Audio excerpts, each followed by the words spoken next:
welcome back to Limon's Kitchen. Thank you guys for coming back to my kitchen.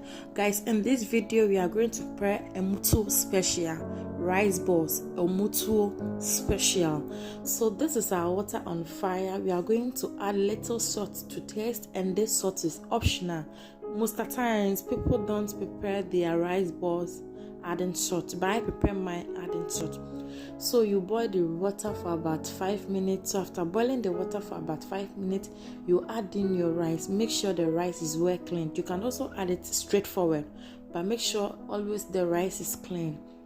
So after adding the rice, we are going to cover it to boil for extra 15 minutes. And please kindly take note, make sure the water is enough.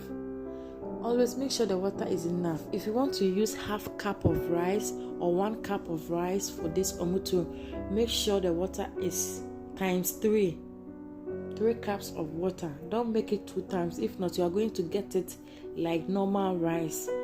Make sure it becomes very soft. So after boiling the rice for about 15 minutes, I found out the rice is soft, so I have to start driving my rice. So we are going to drive it, this one, like in the form of driving our banku and fufu.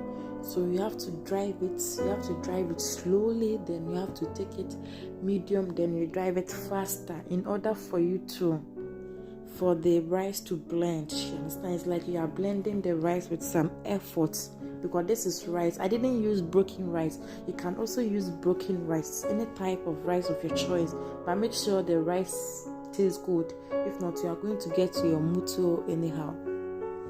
So you have to keep driving and make sure the rice, some of the rice will not be in the balls. You understand? Make sure it is well dried.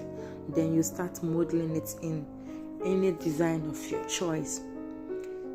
So kindly stay tuned and watch how I drive my omotuo and mold it. Thank you guys for watching to this place. See you guys in my next video. Bye bye.